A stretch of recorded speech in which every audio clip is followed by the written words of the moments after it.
I've spent a bit of time building vanilla planes in this game, and in that time I've learned a couple things that are not entirely obvious. So in this video I'm going to be giving you guys the secrets on how to make a really good vanilla plane. And the reason why I like vanilla stuff is because you can spawn them in like literally any world, and that's like the main reason why I tend to stick with vanilla. Because if I go modded, then it's just, you never really know if you join a friend's world whether you're going to be able to spawn the creation in or not. So how do we make a plane out of nothing? Because nothing is what we have right now. Well, it's pretty simple. First you need a body. Now this tutorial is only for planes, not really for how to build stuff that look good, so I'm going to skip this part. 6 hours later. Okay, this is definitely one of those I did a bit of grinding off camera moments, but I did do a bit of grinding off camera, and now we have a Spitfire. Not gonna lie, the Spitfire is probably one of my favorite looking warplanes.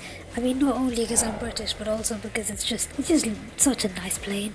So far I've added nothing that could possibly get this thing into the air. The only functionality I have is the landing gear, which is, I don't think that's exactly how the landing gear in the actual Spitfire worked, but it's close enough. And I also have the guns, and again, that is definitely not accurate for how many guns this thing had, but I'm trying to make it a bit more viable for scrap mechanic dogfighting, which is all in all just a very terrible idea. Either way, that's all I've done, and I've added a bunch of controllers. I'm only using these two right now. One is for landing gear, the other is for the wings being angled up, and I've added 2 engines as well, so you will need engines for this. But yeah, so with that said, let's get into making this thing flight worthy. So first you need to put it on a lift, because we're going to do all the glitches, specifically the suspension glitches, which require the thing to be on a lift. So I've given myself a little cubby here where I can place my suspension glitch. So you want something like this, where there's 2 bearings, and then you have a pipe piece, and then your suspension piece. And then you want to join the pipe piece like this. Make sure both the bearing and the suspension are highlighted green. If they are not, that means you're not on a lift, and you need to be on a lift in order to create a suspension glitch, like this one anyway. Okay, so that is our roll suspension glitch. Now for pitch, we're gonna do pretty much the same exact thing, except I'm gonna put it here, I guess, because why not? Strictly speaking, it doesn't really matter whether you use sports or off-road suspension, but whichever you do use, make sure you put it on max stiffness. And so those are going to be hooked basically directly into the seat. The only one that won't be hooked into the seat is yaw. So let's put that in now. So because this one's going to be controlled with controllers, we're going to actually put double bearings on it so that we can use the same piece of suspension for both sides of the glitch. Okay, so let's hook up the controllers now. So that's going to be left, and that's going to be right. So that one's already correct.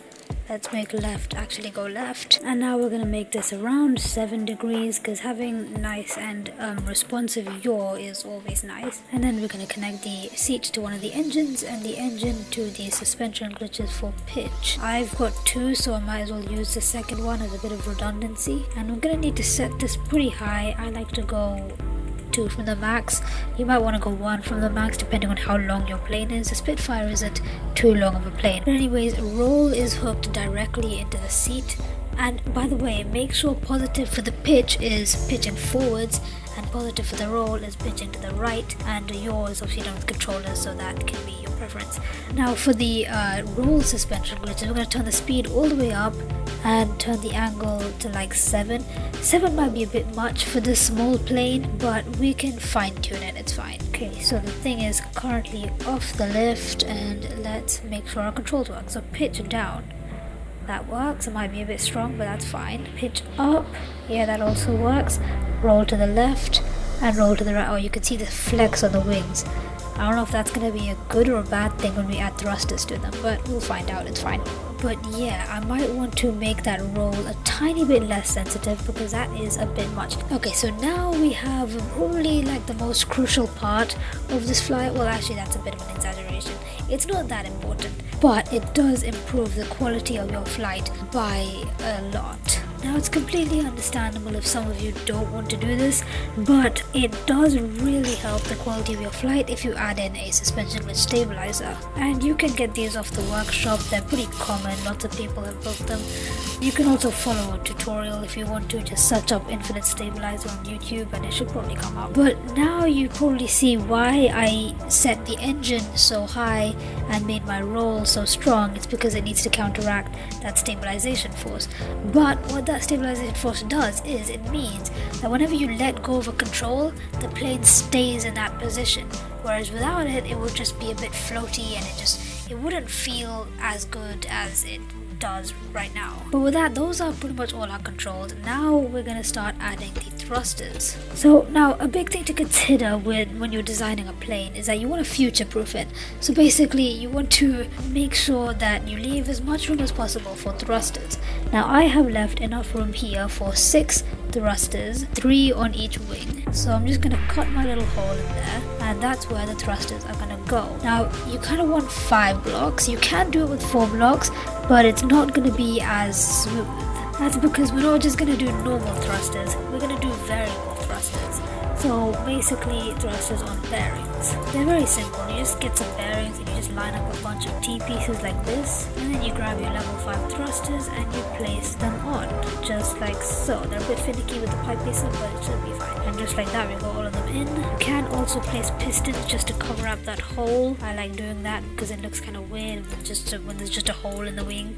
Okay, I've decided to move my thrusters back by 1 block just so that they can rotate more freely, as you can see. And there we go. I'm just gonna add a secondary thruster at the back. And as far as roll and pitch, I do think that I want to raise the sensitivity of those. Okay, so now I'm gonna add a secondary thruster over here. So for that, I'm just gonna remove these just like so. Now my yaw suspension glitches on this part right here, but unfortunately it's gonna have to go to make room for a thruster, so that is slightly annoying that I have to redo that, but it's fine. It's not that big of a deal. Okay, so I haven't redone the yaw suspension glitch just yet, but I do have this thing already and it's hooked up, so let's just test out the flight without the yaw suspension glitch, and then we'll add that later.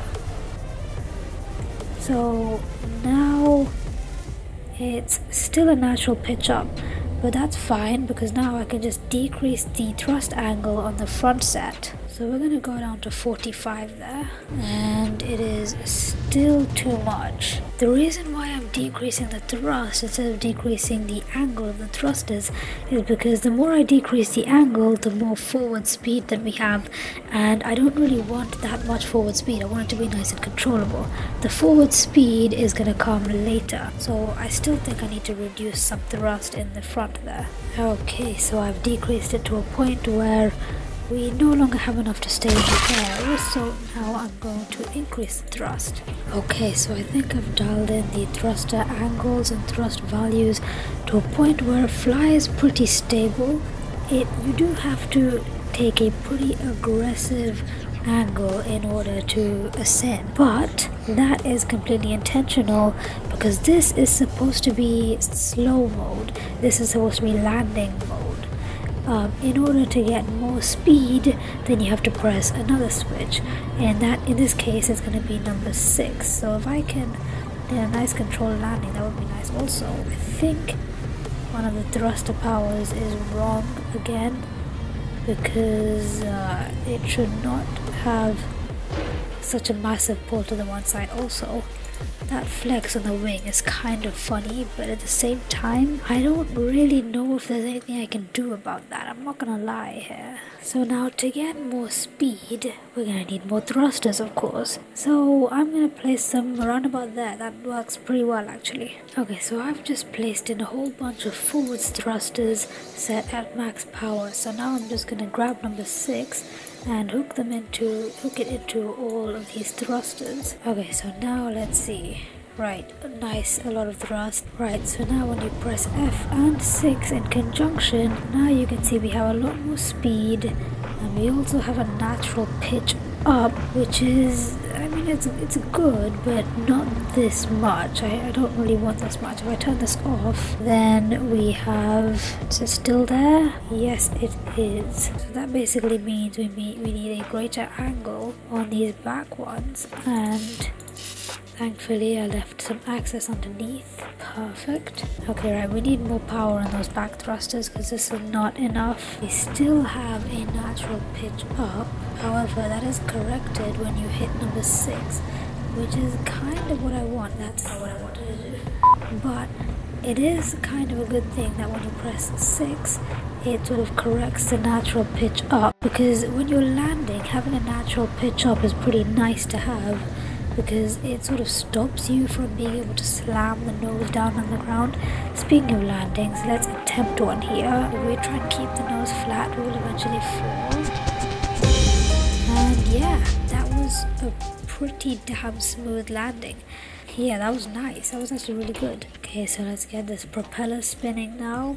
It doesn't exert that much of a gyroscopic force in the entire creation because it's pretty lightweight. So that's also a good thing. Let's fold up the landing gear. And yeah, so I need to reinstall the yaw. I haven't done that since I deleted it. But I also need to add brakes. Okay, we're coming in for a landing here. Let's see how this goes. Damn, that was pretty nice. Yeah, landing this thing is proving to be quite an easy task, I'm not gonna lie here. But let's re-hook up yaw. There we go, so now we have yaw from 1 and 2. And lastly, reverse thrust. And I'm just gonna hook those directly into number 3. So we're pretty much done with the functional parts, so I can close this off now. Okay, so I've closed everything off. I've closed off all the holes for the controller access, and the thing is basically in its final form right now. Now it's just down to flying it around, getting experience. Now it's just down to flying it around, getting experience with it, and finding the things that you wish it did better. As of right now, I'm not gonna lie, there really isn't much else that I want from this thing. I mean, it flies really well. Nice and soft. Oh, that was butter.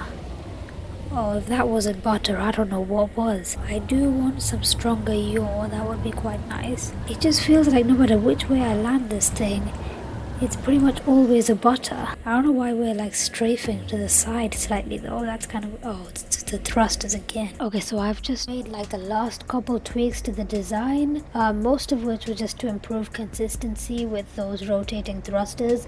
By that I mean I just added a couple pistons in areas so there's no collisions. I think this thing is pretty much done. It flies really nicely. It's got nice and accurate controls. If I let go of a control, you can see it stops exactly, well, almost exactly where I let go of it, which makes it a lot easier to fly the plane than if it was all floaty and I had to like tap the controls. It's just a lot more intuitive. So that stabilizer is definitely worth adding in my opinion. I've also fixed up yaw. I don't think I've made an update about that. I might have, I don't know. Okay, other than that, I've also compressed the oh dear, let's actually turn our lifters back on. Anyway, I've compressed those 5 spud guns into the space of 1 just to make it look a little bit better, because it looked kind of odd with like 5 spud guns just in line. And I also got rid of the middle 3 because they were colliding, well, not colliding, they were just shooting the propeller, which was not a very good look. So yeah, it's a 10 spud gun plane now, and yeah, it's pretty much done. I've finished up the details, and just before this video comes to a close, let's come in for a nice 30, butter. 20, 10. Butter. Oh yeah, that is good. The audio in Scrap Mechanic doesn't make it sound very good, but it does feel amazing. I don't know what it is about this plane, but it's just really easy to butter. Also, this is something that I've never really had in any of my planes before. I think it's because this whole wing is a separate body to the rest of the plane. I think that's what's causing the inconsistencies, but there's like 5 thrusters glitch welded in there, so to weld this to the rest of the creation is not an easy task. So I don't know, I think it's worth it to just have to, like, you know, place a block every time you've landed the thing. It's not that big of a deal. But yeah, that is it for this video. I hope you learned something, and I'll see you next time. See ya.